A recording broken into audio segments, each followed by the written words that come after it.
Welcome to the Therapist Book Club, where two therapists dive into their favorite books and the powerful mental health themes they uncover.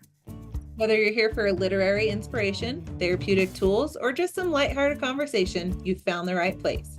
So get cozy and let's dive into the pages together. Welcome back. We're talking about It Starts and Ends with Us All in One today by Colleen Hoover. I'm sure you all have heard about it, or at least heard about Blake and Justin in relationship to this. So we're diving in on this wonderful topic for Valentine's Day. So important. Yes. And we're going to try to answer the question that is at the top of everyone's mind reading this. Is Ryle a narcissist? Yeah. And our answers might surprise you. Yes. Let's dig in. So what did you think of this? I know I read the stories first, and Yeah. I don't think I introduced you to it. I just think I had read them first, right? I think you Yeah. So I had heard some talk about the book and then heard that a movie had been made. And then my first real dive into learning more about the book, I actually had somebody who I knew was very triggered by the movie. And I was like, oh, I got to learn more about why this movie would be triggering.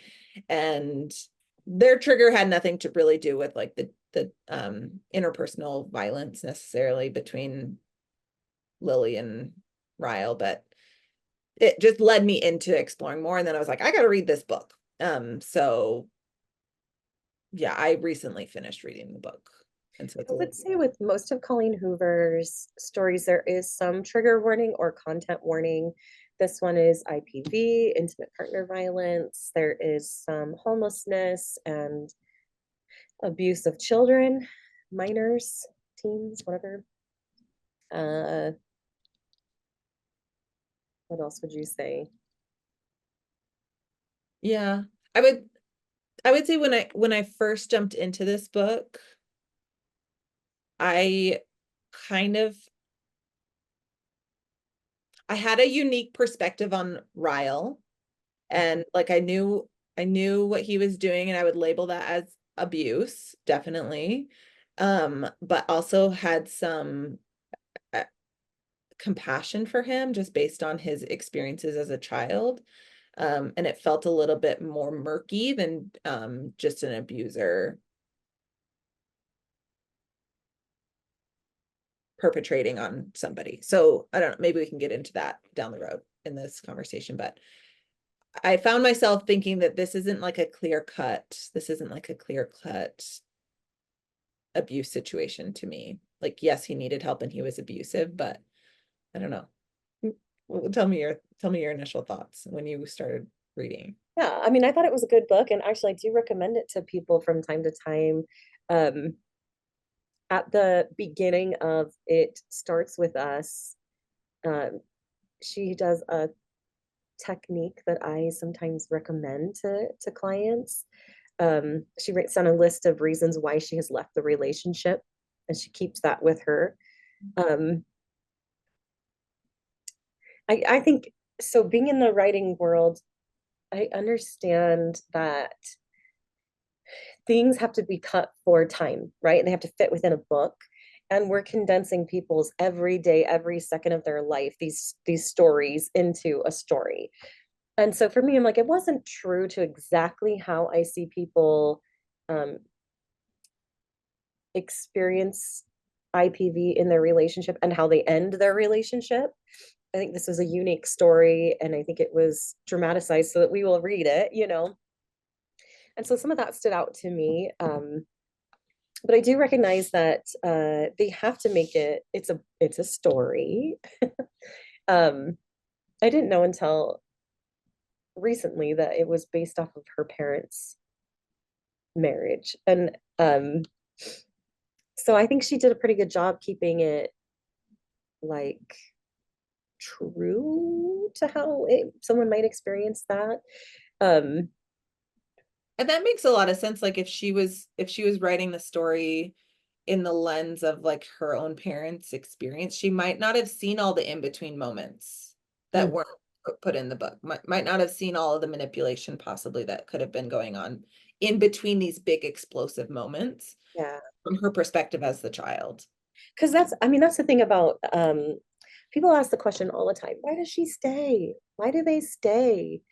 And if it was just one day to the next, getting slapped across the face, getting pushed downstairs, whatever, that is totally different. What the problem is all the manipulation and the emotional abuse that happens in between, the love bombing. So we see Ryle after his first episode, he cares for her wounds so lovingly and is so apologetic. We see him cry over these things. He completely love bombs her by purchasing things or moving her into his beautiful, like giving her a life that she never had herself. We see him make up stories about how, like, no, you tripped on X, you did this, like, I didn't do that. And she was left questioning herself. That's gaslighting in the real sense versus the TikTok sense. Like, he truly did gaslight her in those moments. So why did she stay? Well, or why do people stay? Well, like their brain is met, like that's the evil part of abuse to intimate partner violence for me personally, is they're tricked into staying when their better judgment says to leave. But um Lily says in the book, just because someone hurts you doesn't mean you could simply stop loving them. And that's, if you have a toddler, maybe you can understand that feeling a little bit. Every day. Not to the same extent, right? But um I think that that quote is more important than the book gives it, because it Yeah. does talk about the internal conflict I think people have about leaving. That was what I kind of latched onto in the story, was how like the internal debate she had the entire time. Like she knew it was not okay the way that Ryle abused her and hurt her because she had witnessed this in her own life growing up. She knew that was not right and that it wasn't what she wanted for herself. And yet she had a deep love and a deep bond with him that happened very quickly also, which is I was interesting. gonna say, and I think having witnessed it with her own parents made her um more susceptible, right? Like that's a risk factor for intimate partner for IPV, is having witnessed it in your own home. Mhm. And it's an interesting then tug of war internally that she's having because she knows she doesn't want it. She knows it's not right or okay for her to be treated this way. And yet, how do you, like, she's got this hope, Mhm. this like undying hope that he's going to be different or he's going to get help or he's going to love her enough to not hurt her. Yeah. The one thing I thought too was like, felt like a very uncommon time that people leave the relationship having had her baby. A Mhm. lot of times I think having the baby, Keeps them in. yes, prolongs the like, because you think about the vulnerability of when you've had a baby and you're not up on your feet anymore, and like your life is changing. And I feel like this is a little bit of Colleen Hoover coming through this character of Lily, of um she wants to be the person that says, no, I will never do this. I will stand up for my child, which I think a lot of children are left a little bit with. Like they do look at a parent and say, well, why didn't you protect me or whatever, right? And so I think that kind of comes through, for that was her working through her own childhood in that area, versus what I think normally happens in that time is people stay in that relationship um, because they need a partner in that moment. We all need support in that moment. I think that's why the light is being shown so much on maternal mental health during this time. That's a really vulnerable time and not your most common time that people leave a relationship. Yeah, I wonder what in that character's mind. I wonder what made that the time. I mean, I think she alluded to it, like she felt this new like sense of protection for her daughter. Mm. Um, I think, yeah, I think in the character's mind, she was able to, and I think this happens. I always say, the most common time I see adults come to therapy is once their child has hit the moment or the age in their life that they experience Yeah, trauma. I think too. Mhm. And so I think that that's kind of what this was, right? Is like now she was seeing her mind, seeing through her eyes what she experienced. Sorry, seeing through her daughter's eyes what she experienced, and seeing her as this like defenseless little child, you know. And I think that was supposed to be a redemptive moment for Lily, that she couldn't stand up to her parents.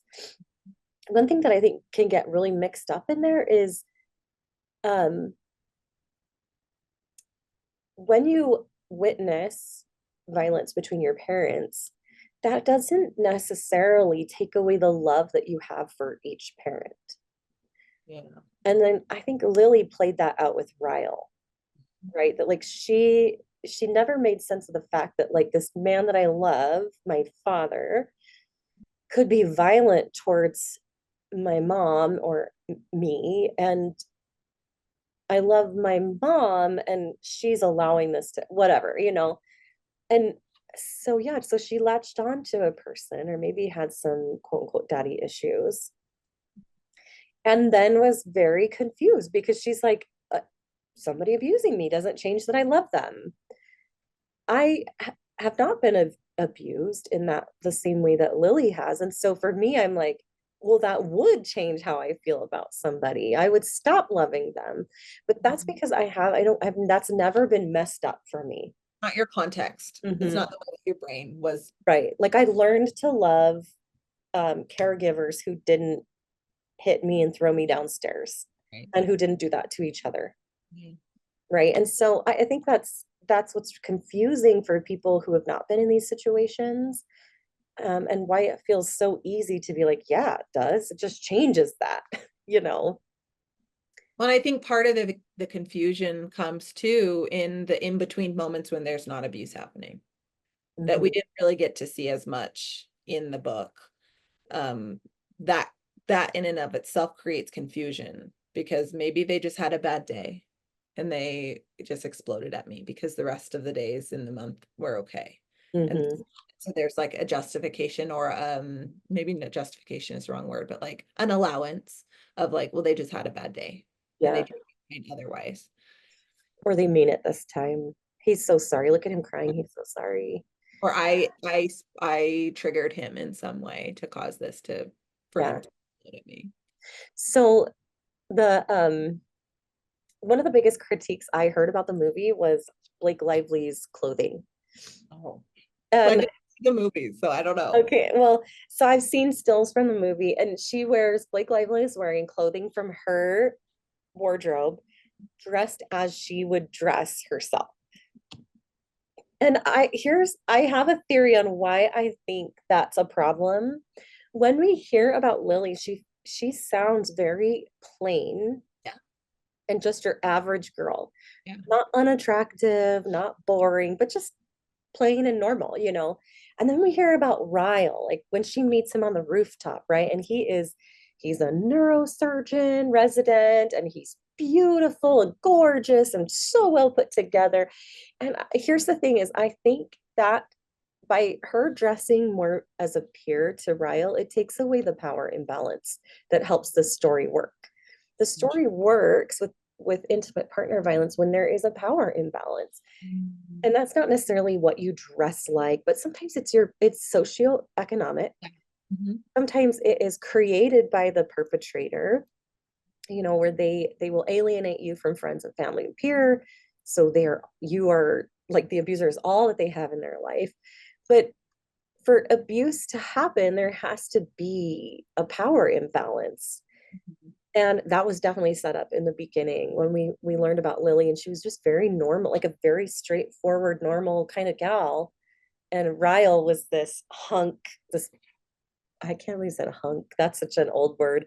But like I don't know what, like he's just set up to be this god, and she was just a normal girl, just like me, you know. Yes, I agree with all that. And maybe watching the movie would change things just having a visual. But I kind of got the sense that she like was just kind of a chill, normal girl, and that she was putting him on a pedestal, and like the fact that he was so successful that like she made him godlike in his mind, and he was trying to pull off that he was also kind of just a chill, normal guy. And maybe that was part of the like the control dynamic too, but Do you think he was trying to pull that off? I'm like, because I'm in camp of, I do think Ryle is a narcissist. hmm. I do think that trauma can create narcissism. Yeah. Um,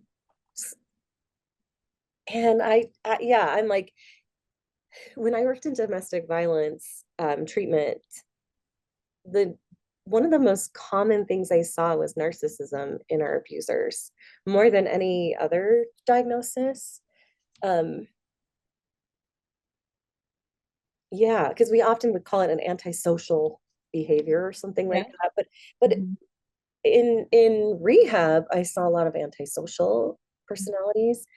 I saw a lot of narcissism in domestic violence. And so I don't know. To me, I'm like, you can see narcissism can be, it doesn't mean all narcissists will abuse or physically abuse, but you can see why that could happen if like that's like the recipe for disaster. What if she puts him on the pedestal and he believes he should be there too?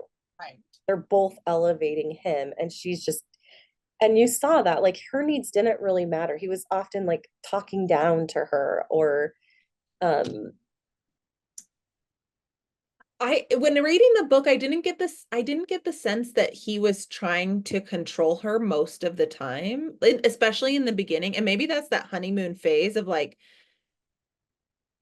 building that, if we want to say like control dynamic, is like getting her to trust him. Because obviously if he started abusing her from day one, it would be like she'd be like, get out of here. yeah. But in the beginning, it seemed like the love bombing, like he was very invested in like making sure that she felt special and felt like she was one of a kind. And maybe that is all part of the narcissism. Well, yeah, I think it is because like he needs to be with a narcissist needs to be with, so like this is the cycle of narcissism in a relationship, right? Is it is building you up because it makes them look good when their partner looks good, right? So they are going to build you up, Mhm. but you can't get higher than them because then that now triggers that personality disorder. And so it's like a kind of a hard cycle there. And so I guess the Ryle of book one and book two is really different because the Ryle of book two I thought was controlling Yeah. for sure, very jealous. Uh Well, and Ryle's behavior in the second book, like after she gives birth, or like when she's pregnant, or when she, yeah, when she starts to be with Atlas and well, has, but the parts where it's a little confusing to me is how he seemed to attempt to respect her boundaries when she was pregnant before she had the baby and they were kind of separated, and Mhm. he seemed to be remorseful, but then in the second book he's very angry, and so and Yeah, she talks about the remorse. It felt like she was being manipulated in a way of like maybe one day I'll come back to him if he's sorry enough. Yeah. yeah. So here's what I say to people in my office all the time when it comes to remorse. It is not true remorse until you see them make a change. Behavior change, yeah. So they can cry, they can tell you they're so sorry, and you can believe that they feel bad, Yeah. but it's not going to change until they are in therapy, until they are doing something. And for Ryle, his things were like, and he just would be, he relied on his sister Mhm. to like manage his behavior for him. Yeah. We I didn't, was always waiting for her to require that he go to therapy as part of like, if we're gonna fix this, this is a criteria for me. And Mhm. until then, I don't believe you. But she never did that. Yeah. I was like, medication to stop blackouts. Like, there's a whole bunch of things that could have happened Yeah. that until there is, they can be remorseful, but there's not going to be change until change begins. You know, like something, we have to do something different. I hate when I hear things like, I'm just gonna have to try harder. I'm like, what are you gonna do? Like, do something, like anything, choose Something something, different. like, Yeah. Yeah. and so to me, I'm like, that's what I tell my clients. I know that is so confusing and you want this to work. And we can hope that he's truthful and let's believe him. But we're not going to take the actions of moving back in or restarting the relationship until XYZ things are met. Yeah. And That's that's what I felt like was missing in the story. Is that all she created at the end of It Ends With Us was space. Like I just need right. space. I mean, I would like to see her get a mediator involved or like third party supervision. And, like there is a lot that she can do. And I know she relied on his sister a lot. Mhm. And I think that's fine. I think actually I'm in the camp of like, I think it's actually fine if Atlas, if like, if Ryle cannot behave towards Lily, he can communicate with Atlas about visitation. There's actually a really cool app called Four Houses, and some of my clients have actually shown it to me. And my clients who have had violence or abuse or emotional control, blah blah blah, all that, and they do it through the app, and Mm. they can turn off commenting, and they can just say they upload a bill, and now you owe half that, and they can say, hey, so it's, you don't have direct access. They don't even have to have your phone number because they can just communicate with you through the app. Yeah. And so I'm like, there are apps out there. I know, like, yeah, we're not going to see this in a book, talk about that, but I just want to put that out there that there are resources out there. If you are parenting with somebody that's been abusive to you, you can also get a protective order. Yeah. Like Lily could have gotten a protective order, and Ryle would only be able to communicate with her for the children. And that's part of the narcissism thing coming in of her putting him on a pedestal and like protecting him at all costs. Like he's a surgeon. What is this going to do to his reputation? And how's this going to impact him socially if I were to like even make a police report? I don't think she ever even made a police report. And like their divorce didn't include any protections for her related to his abuse because there was never any record of it. And this only worked because she had Atlas. Yeah. That's the only reason why this worked. Otherwise, we would see her probably leave the relationship and come back multiple times. Because that's the point, is typically you're isolated, or family members get so sick of hearing like, not sick of it. They just get compassion fatigue, right? And so they're just not as there. Like the only reason why she was able to escape was because she had a place to live with Atlas. B, she had somebody to be there with her and help her, support her. And C, she had like what's the right word? Accountability to somebody that like, yeah, I'm not gonna be with this person, and she wasn't lonely, she wasn't sad. I mean, well, maybe she was, but Wasn't financially depending on him. right, right. And yeah, so to me, I'm like, this story is not perfectly how it looks in real Yeah. life, but it is a story, it's a book. I think there's a lot to learn from it. I think Ryle's actually a pretty good representation of narcissism, because I actually think narcissism comes from like a family approach. Mhm. The family has set these kids up, and to me, I'm like, I have a feeling that is probably what they felt like they needed to do to help him get through this trauma in his life. Is, Ryle, you're great, you're perfect, this is perfect, you Amazing. are good, how you are, right? And they almost overinflated him, and the real him that also did this thing over here, right? The real him is this disgusting thing, and I had to create this front to be the good Ryle. And but the problem is in therapy we call that the split self. Now we have two parts of self, one that I hate and one that I love, and I get reinforcement. But the trauma treatment or the therapy treatment for Ryle is to reunite the split self so we can reprocess these things, right? And in a way bring him back to who he Integrated. is, like, and he has good things and he has these hard things that he's going to have to confront, and now he's going to get really honest about, like, and that split self him did abuse. Yeah, I'm trying to remember the whole childhood story background. He accidentally killed his brother. Is that? Yeah, I'll pull up the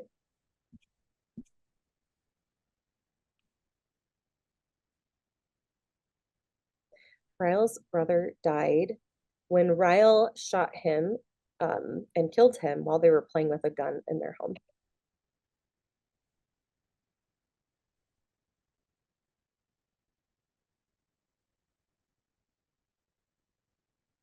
I'm trying to think through.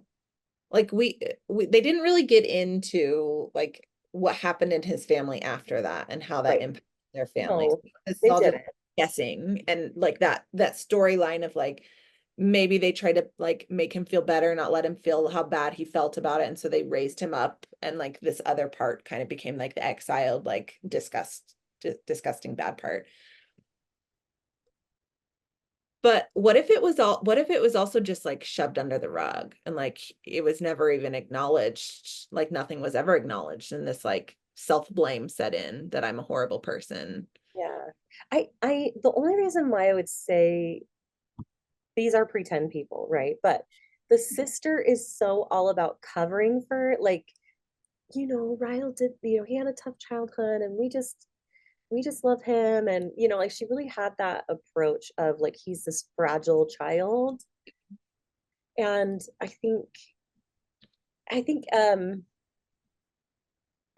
I would see the sister relationship be different with him, is my She guess. did, but she knew she didn't try to cover for him when she found out he was hurting Lily. Oh yeah, because she knew full Dependable. well that yeah, that these bouts of rage or this blackout.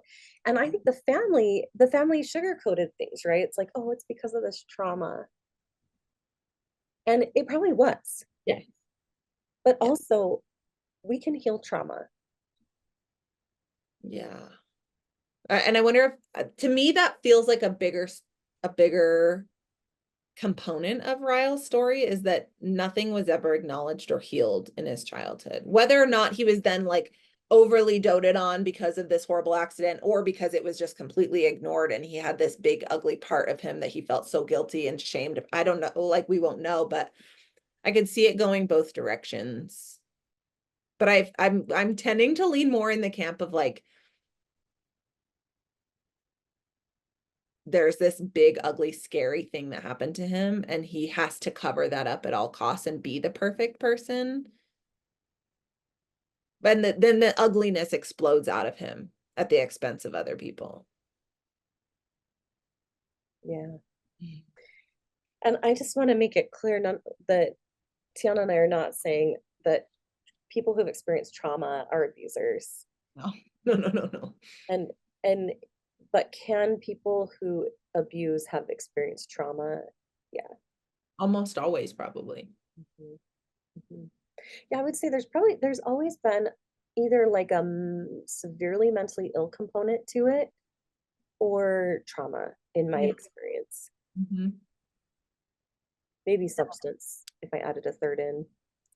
I would argue substance would be like another Yeah. like component of trauma or really severe mental illness. Mhm. So, would you call him a narcissist? I haven't treated enough narcissists to really I feel confident saying yes or no. I think you have a lot more experience in that. My like I mentioned with like the childhood stuff, I am leaning more in the camp of like he's trying so hard to be good to make up for the terrible thing that happened to him, and then because he hasn't healed the trauma that happened, it's going to come out and explode in very unfortunate ways.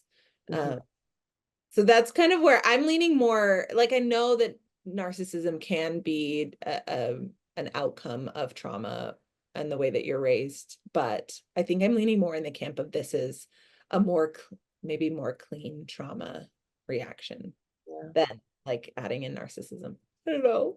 So I'll tell you, I believe he probably is. There's still more information we'd have to know Yeah. before I could diagnose somebody. Obviously, I've never met. I can't diagnose a You never person met I've Ryle? met.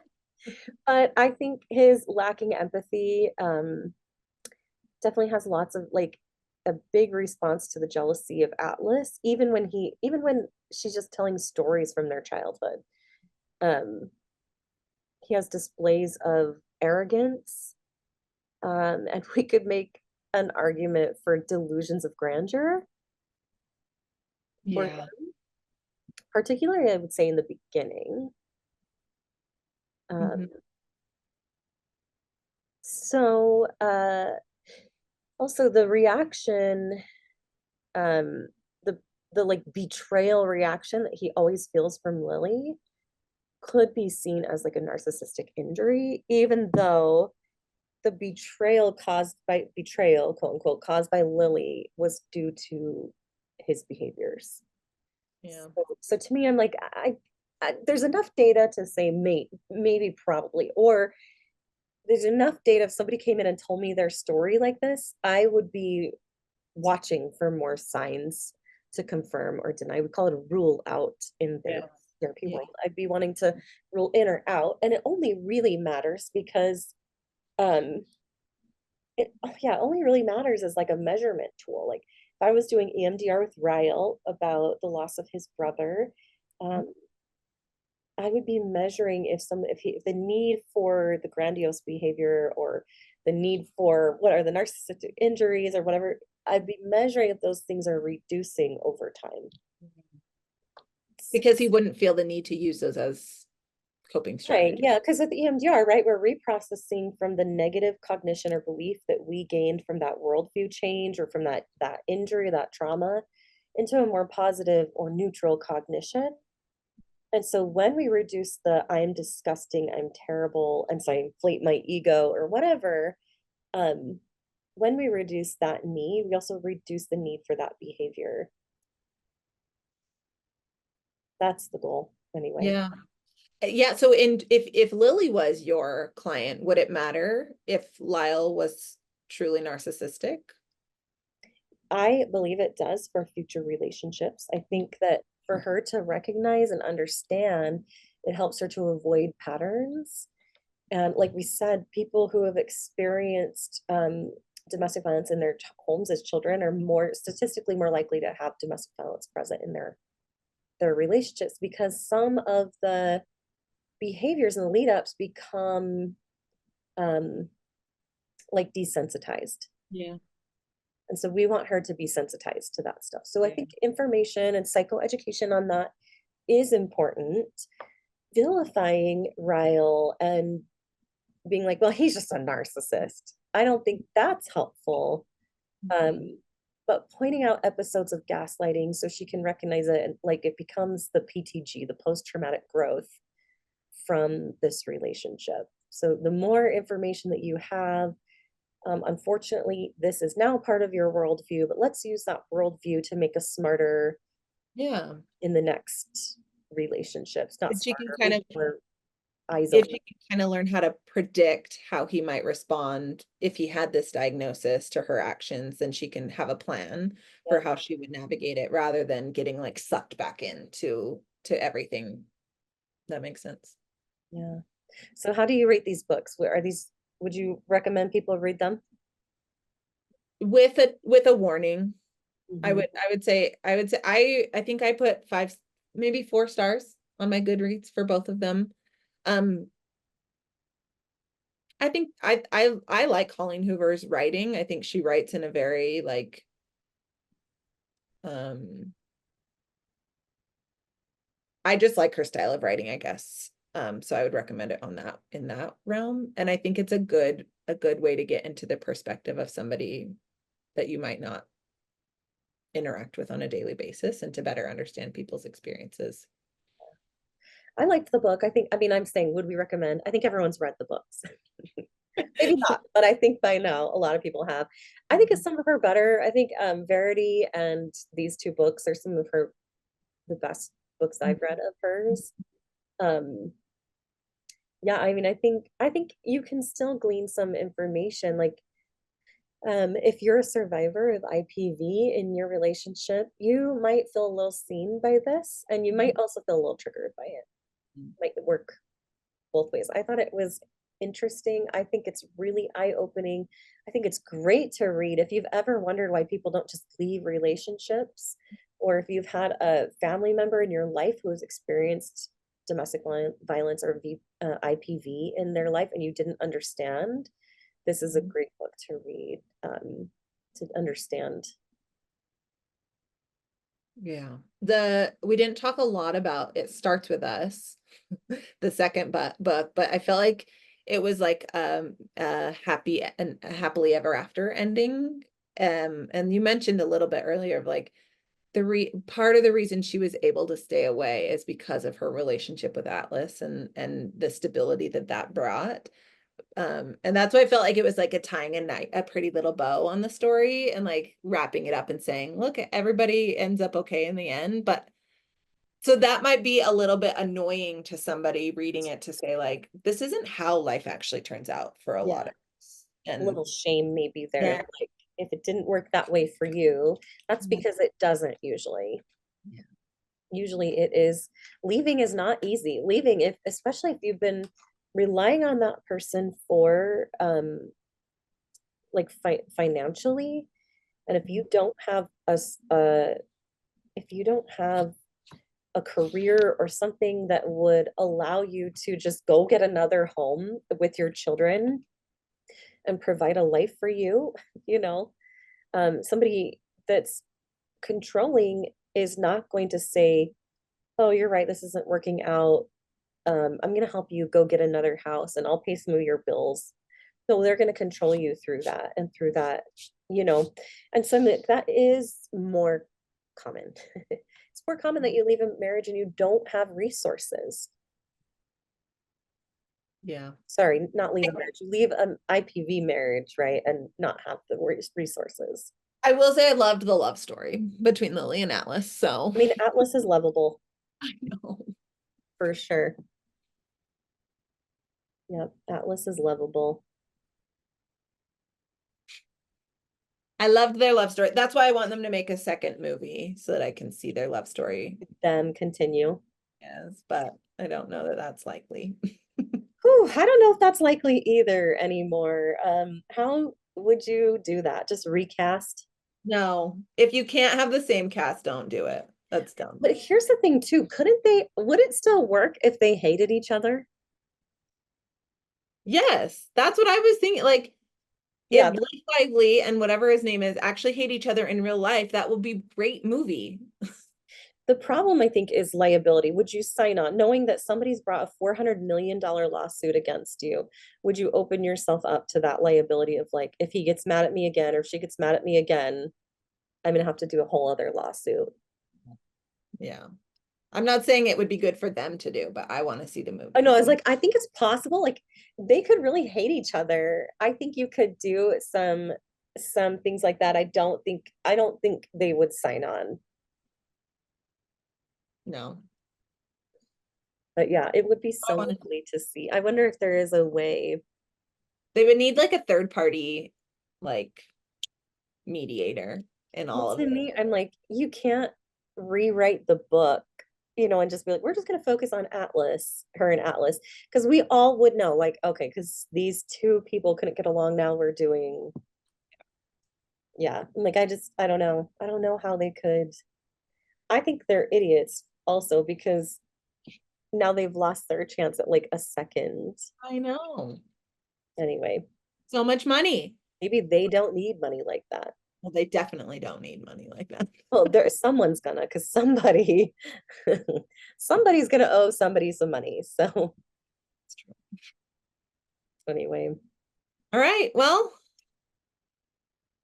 I guess we'll see you guys in the next episode. yep. See you guys then.